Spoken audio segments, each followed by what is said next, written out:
les jours, du lundi au vendredi, le bulletin d'information de la radio.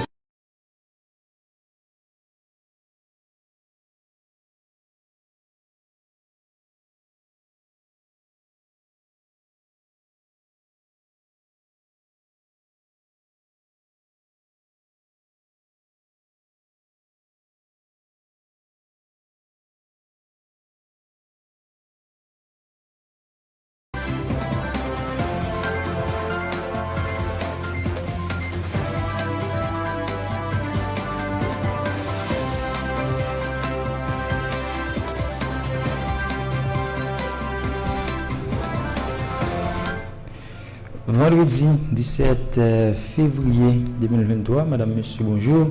Bienvenue à ce bulletin sportif. Sur le plan national, la sélection haïtienne des moins de 17 ans est tombée face à Honduras 1-0 pour le dernier match du premier tour avec 2 défaites pour une victoire. La petite grenadière se trouve à la 3e place qualificative tout de même et pour le second tour du championnat de la CONCACAF. En 8e de finale, ce samedi à 7h, Haïti affrontera le Canada en vue de rejoindre les quarts de finale pour les éliminatoires de la Coupe du Monde 2023 des moins de 17 ans. Le rideau commence à se lever en ce qui a trait au prochain rassemblement de la sélection haïtienne senior pour les 2 derniers matchs de la Ligue des Nations. En effet, le sélectionneur Jean-Jacques Pierre dévoilera une pré-liste ce samedi 18 février pour ces 2 ultimes rencontres qui auront lieu au cours du mois de mars. Après plus de 8 mois sans jouer, l'équipe d'Haïti reprendra la compétition au cours de la fenêtre FIFA du mois de mars avec 2 matchs au programme respectivement face à Montserrat et Bermude les 25 et 28 mars dans le cadre de la Ligue des Nations.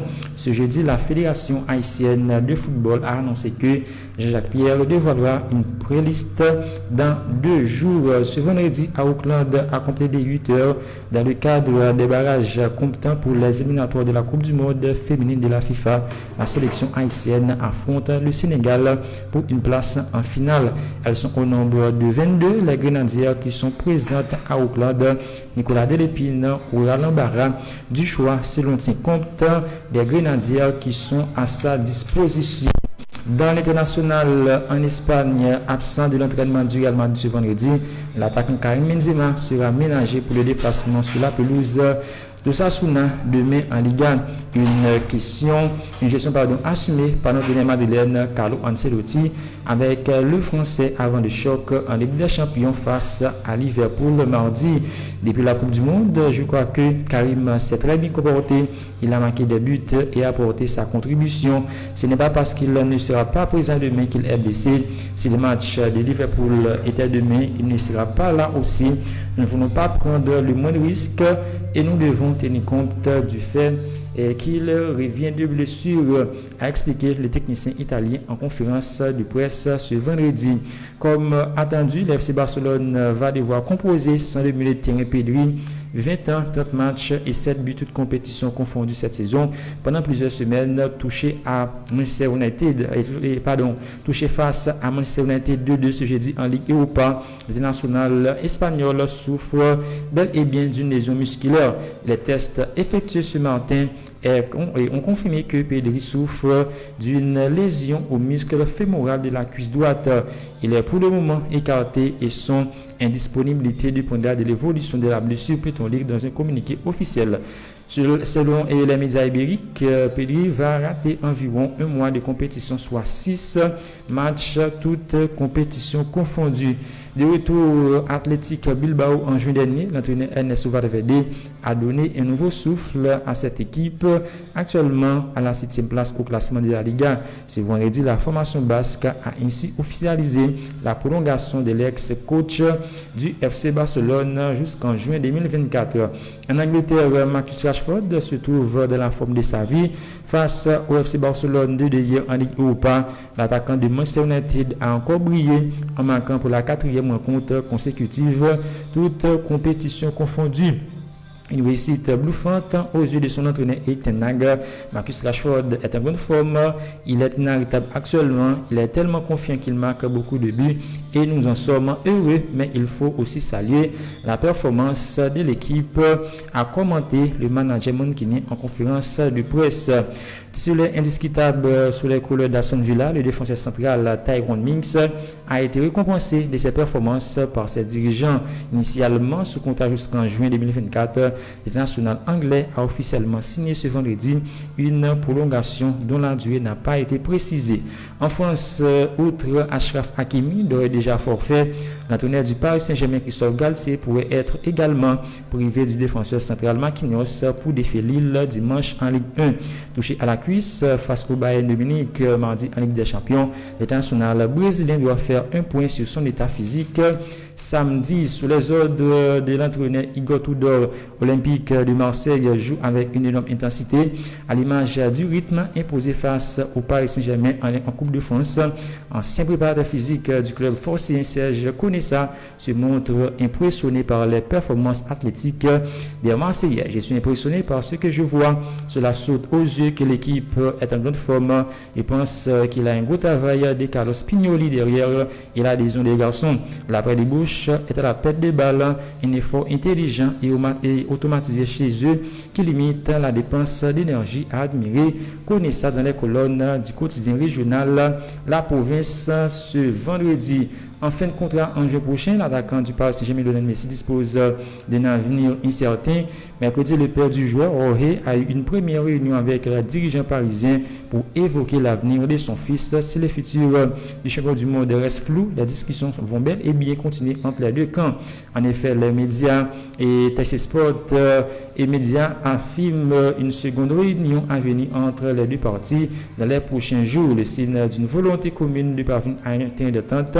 En tout cas, le dialogue reste constant entre le Paris Saint-Germain et l'entourage de Messi qui a quasiment écarté l'idée d'un retour au FC Barcelone.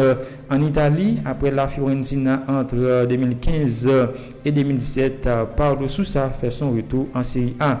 En effet, après avoir annoncé le départ de David Nicola, la Salernitana a officialisé l'arrivée de l'entraîneur portugais passé par Bordeaux ou encore la sélection polonaise ce mercredi soir pour prendre les commandes de l'actuel 16e de Série A à 4 points de la zone relégable.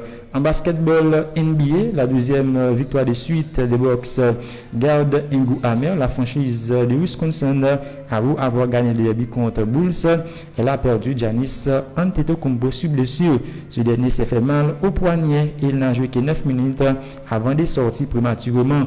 9 minutes qui ont d'ailleurs suffi pour qu'il devienne le meilleur passeur de l'histoire de Milwaukee. Sans lui, les joueurs de Mike Budenholzer sont quand même allés chercher une deuxième victoire consécutive. Brook Lopez a assuré le scoring en plantant 33 points et Javon Carter en a ajouté 22. Comme quoi ce groupe a vraiment des ressources, même si tout débute évidemment avec Giannis.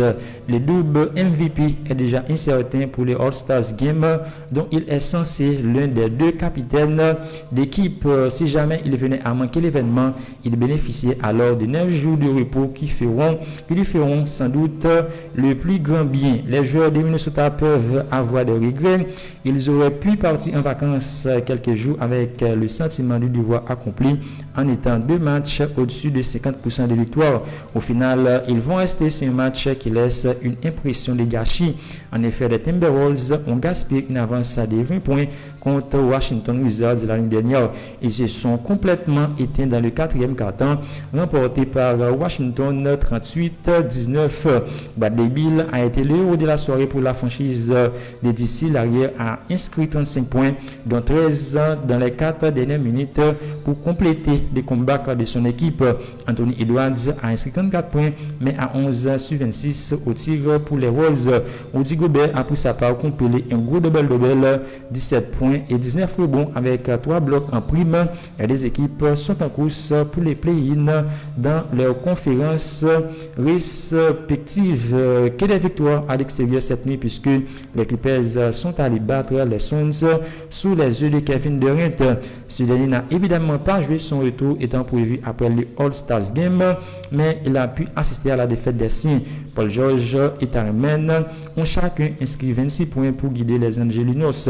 La formation des MAM permet de compenser la maladresse de Kawhi Leonard limité à 5 sur 18 au tir. Il a tout de même fini avec 16 points et 9 rebonds. Les Stars de Phoenix ont aussi manqué l'adresse de 8 pour Chris Paul et 6 sur 16 pour Devin Booker. Avec cette défaite, la franchise de l'Arizona repasse derrière son adversaire du soir et occupe désormais la 5e place de la conférence Ouest.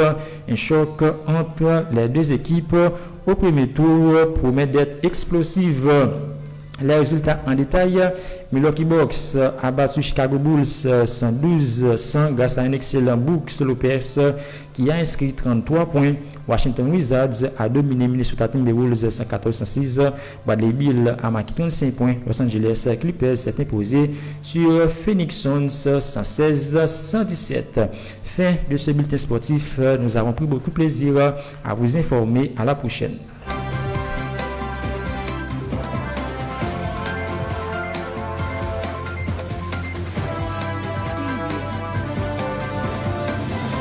Vous avez suivi un bulletin d'information de la radio Toxic FM. Notre mission consiste à informer l'auditoire de manière objective et équitable.